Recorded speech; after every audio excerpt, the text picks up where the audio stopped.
का भी कर रहे हैं क्वेश्चन नंबर जय एंड विजय। आपको जैसे ही मैंने बताया कि अमालगमेशन में एक वेंडर होता है और एक परचेजिंग होता है। अमालगमेशन में 3 केस होते हैं। पहली बात तो amalgamation, absorption and internal reconstruction. Amalgamation में क्या होता है, 2 वेंडर रहते हैं और एक परचेजिंग रहता है, मतलब दोनों बंद होकर एक नया कंपनी स्टार्ट होता है। लाइक मैंने एग्जांपल बताया था VI, वोडाफोन एंड आइडिया, बराबर है। और एब्जॉर्प्शन में क्या होता है, एक कंपनी रनिंग होती है और उस दूसरा कंपनी उसको टेक ओवर कर लेता है, उसको बोलते हैं absorption. And external reconstruction totally अलग है, वो हम लोग देखेंगे। इसका एक भी क्वेश्चन सॉल्व करना है, एक्सटर्नल ज़्यादा कुछ नहीं। एक्सटर्नल रिकंस्ट्रक्शन में 2 या 3 ही क्वेश्चन है पूरे सिलेबस में, वही कर हाँ। चलो देखो क्या बोला है। Following is the summary balance sheet of जय एंड विजय। ओके, जय एंड विजय का ये बैलेंस शीट आपको दिया हुआ है, राइट। अब देखेंगे आप लोग क्वेश्चन में ये सब एसेट्स और लाइबिलिटी दिया हुआ है। On the about date Jay limited takes over the business of Vijay limited. अब आप देख सकते हैं जय कौन है यहाँ पे। जय एक परचेजिंग कंपनी है और विजय एक वेंडर कंपनी। मतलब ये तो क्लियर हो गया कि जो जय है, ओके, ये क्लियर हो गया कि जय जो है ये पेमेंट किसको करेंगे, विजय को, मतलब विजय के शेयर होल्डर्स को। तो Jay is purchasing, Vijay is vendor. Clear हुआ, ठीक है। नेक्स्ट आगे क्या बताया। All assets and liabilities are taken over at book value. अच्छा, ये परचेजिंग कौन कर रहा है, बिजनेस कौन टेक ओवर कर रहा है, जय। किसका बिजनेस है, तो विजय का जितना भी एसेट है, जैसे कि लैंड एंड बिल्डिंग है, फर्नीचर, इन्वेस्टमेंट तो है ही नहीं उसके पास, स्टॉक है, ट्रेड रिसीवेबल है, कैश है, ये सब कौन टेक ओवर कर रहा है, जय टेक ओवर कर रहा है ना। Which were revalued taken over as follows. Land and building का रिवाइज वैल्यू दी है, बुक वैल्यू कितना 3,50,000, बट रिवाइज वैल्यू कितना दिया है 6 लाख। तो ये रिवाइज वैल्यू का यूज़ ज़्यादा होता है, ओके। परचेसिंग के बुक में बुक वैल्यू कभी नहीं आता है, रिवाइज वैल्यू आता है। जैसे मैंने अभी आपको बताया, जब हम टेक ओवर करेंगे तो यहाँ पे कौन सी वैल्यू देनी है, रिवाइज वैल्यू देनी है, okay.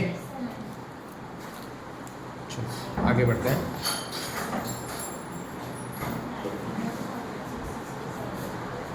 Land and building and furniture. Statutory reserve मैंने अभी आपको बताया था, स्टैच्यूरी रिजर्व 3 है। तो यहाँ पे ऊपर देखेंगे स्टैच्यूरी रिजर्व कौन सा है इसमें से, export profit reserve.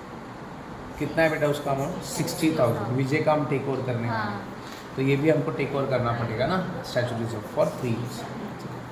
Central receivables of जय लिमिटेड इंक्लूड 3,000 रिसीवेबल फ्रॉम विजय। ये क्या मतलब म्यूचुअल ड्यूज है, मतलब सेंट्री रिसीवेबल और सेंट्री पेएबल, हाँ ये कैंसिल हो जाएगा, म्यूचुअल ड्यूज के लिए दिया होगा। मतलब ये जो इंट्रीज है ना, ये स्टैच्यूरी रिजर्व, ये एंट्री में काम आएंगे, ये भी एंट्री में काम आएंगे। अच्छा, अब अपने को मेन क्या मालूम है, पीसी निकालना है। क्या निकालना है, तो जब आप क्वेश्चन स्टार्ट कर दो सबसे पहला पार्ट आपका पीसी का है, तो अब हम लोग पीसी निकालने वाले हैं।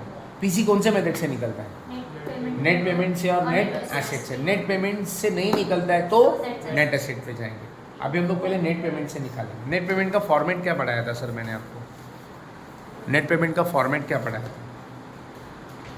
ऐसे लिखते हैं, देखो नेट पेमेंट ऐसे लिखते हैं, नेट पेमेंट मेथड। पहले हम पीसी निकालते हैं,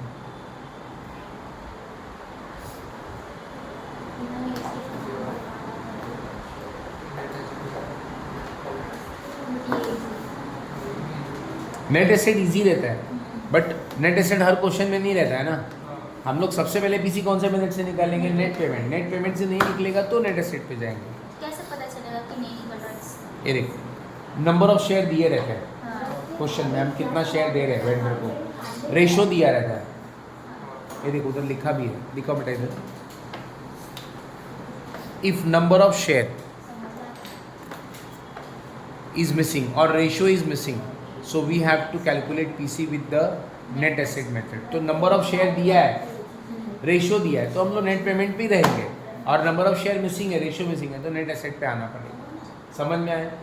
तो हम लोग पहले कौन से मेथड से ट्राई करेंगे, नेट पेमेंट। नेट पेमेंट में क्या दिया रहता है, नंबर ऑफ शेयर दिया रहता है, रेशो दिया रहता है, तो नेट पेमेंट से ही आ जाना। समझ में आया? रेशो मतलब वो मैं बताता हूँ क्या होता है। ओके, अगर रेशियो है नंबर ऑफ शेयर मिसिंग है तो नेट एसेट पे जाना पड़ेगा। तो हम लोग सबसे पहले नेट पेमेंट का कॉलम बना के रखेंगे। चलो पढ़ के देखते, देखो क्या लिखा है। सबसे पहले यही देखने का कि नंबर ऑफ शेयर दिया है क्या, रेशियो दिया है क्या। देखो इधर दिखा है, परचेज कंसिडरेशन इज सेटल्ड ना बाय इशूइंग कितना 60,000 इक्विटी शेयर इन जय लिमिटेड। मतलब जय लिमिटेड कौन है? Purchasing company. परचेजिंग कंपनी क्या बोल रहा है? हम आपको 60,000 शेयर इशू करते हैं, 60,000 शेयर इशू करेंगे। एक शेयर का फेस वैल्यू कितना है? एट 15 ईच, मतलब 10 रुपये फेस वैल्यू, बट उसका इशू प्राइस क्या होगा? 15 होगा। समझ में आया? तो अपने को देखो नंबर ऑफ शेयर दिया है कि नहीं। अच्छा, और किसको देने वाले हैं हम number of share? Vendor company कौन है? विजय के इक्विटी शेयर होल्डर। दिख रहा है क्या? Payment to equity share holder. कितना शेयर दे रहे हैं सर हम लोग? 60,000 शेयर, उसका इशू प्राइस 15। और बोला है 3 लाख रुपीज़ हम लोग परचेज कंसिडरेशन देंगे, कैश में देंगे सर। तो मतलब इधर दो पेमेंट हो रहा है इक्विटी शेयर होल्डर को। हाँ, इधर लिखेंगे, ऐसे लिखेंगे, payment to equity share holder of Vijay ना लिमिटेड। अच्छा, पेमेंट इन इक्विटी शेयर। कितना इक्विटी शेयर दे रहे बेटा? एक मिनट ना, इक्विटी शेयर इशूड बाय, कौन देता है बेटा ये शेयर्स? Purchasing company. तो इधर लिखना पड़ेगा इक्विटी शेयर इशूड बाय जय लिमिटेड। 60,000 इंटू 15, 9 लाख रुपीज़ हम शेयर दे रहे हैं ना। और payment in cash, payment in cash का कितना है? 3 लाख। समझा? तो टोटल पीसी कितना हो गया? 12 लाख। तो समझा पीसी आ गया। अगर मुझे इनमें से नंबर ऑफ शेयर मिसिंग रहता या कैश मिसिंग रहता, कैश पेमेंट बताया बट इधर कैश दिया ही नहीं है, तो हम लोग फिर नेट एसेट से जाते हैं। और नेट एसेट में क्या यूज़ करते हैं? एसेट्स और लाइबिलिटीज। बट अब मुझे वो एसेट लाइबिलिटी का यूज़ नहीं करना है, मुझे सिर्फ पीसी मिल गया। अभी ये मेरा पीसी आ गया।